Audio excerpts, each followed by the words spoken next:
Bonjour, nous sommes le vendredi 24 juin 2016.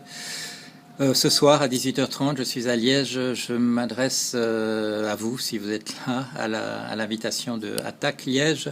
Venez si vous êtes dans la bonne ville de Liège. Demain à 14h30, je serai à Bruxelles dans la grande librairie Filigrane et j'aurai l'honneur que la personne qui m'interrogera sur mon livre, le dernier qui s'en va, éteint la lumière, que ce soit Monsieur Michel Claise qui est en Belgique. Son nom est connu, c'est le magistrat, le magistrat qui s'occupe de l'évasion fiscale, qui s'occupe de la lutte contre la fraude fiscale. Donc voilà, je serai interrogé par une personne avec qui j'aimerais converser.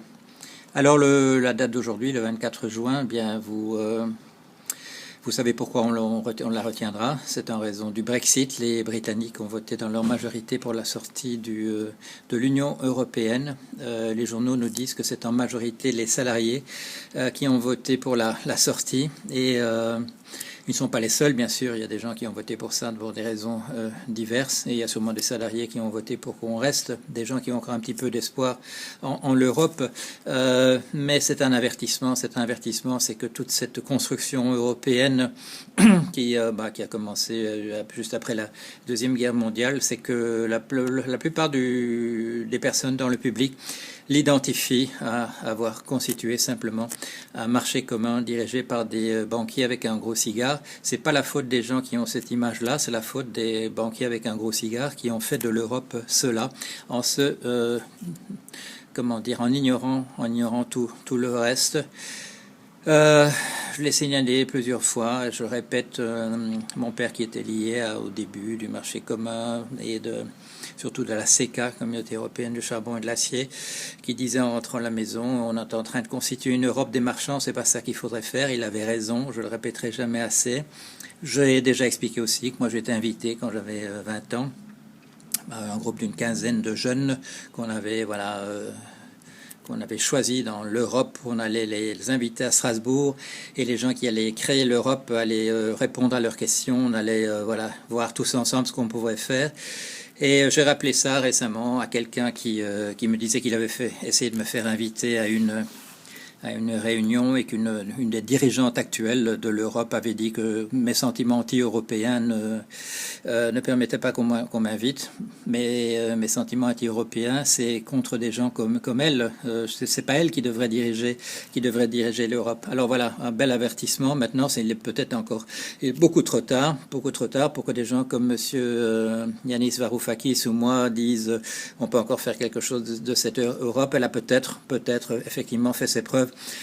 Qu'elle ne serait jamais qu'une affaire de banquier à gros cigares et que donc c'est pas ça qu'il faut faire. Tout le monde le sait. Surtout que le temps presse en raison de tout ce qui se passe par ailleurs. Au moment où j'ai commencé cette vidéo, le CAC 40 avait baissé de 8,33%. Ces marchés qui ne savent rien, qui sont pas omniscients, qui sont des pleutres qui courent dans n'importe quelle direction, parce que leur propriété principale, c'est d'être facile à affoler.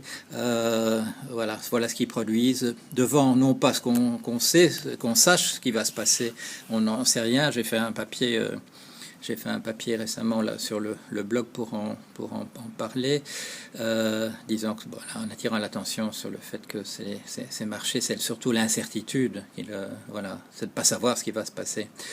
Ceci dit, vous avez dû voir aussi, c'était mardi, c'était ma chronique dans le Monde et dans l'Écho, le périodique, le quotidien belge financier. Dans ma chronique, j'ai parlé bien entendu de ce Brexit et j'ai dit qu'un foyer d'infection existait et que les effets catastrophiques pourraient être produits par une incertitude. En particulier, j'ai mentionné effectivement le Brexit. Je savais que que dans un sens ou dans un autre, un événement comme ça pouvait produire une catastrophe sur les marchés financiers. Je l'ai dit, j'ai raison de le dire. Tout ça est malheureusement prévisible. Tout ça, malheureusement, c'est des choses que les économistes à diplôme de sciences économiques devraient nous dire plus souvent, mais ils sont occupés à autre chose. Voilà, l'actualité de la journée va modifier rapidement les événements dont je parle. On y reviendra, j'y reviendrai en particulier. Peut-être pas tellement aujourd'hui et demain, vu que je suis occupé par ailleurs, mais on va quand même essayer de faire une veille à propos évidemment des événements qui se déroulent en ce moment. Voilà, allez, à bientôt.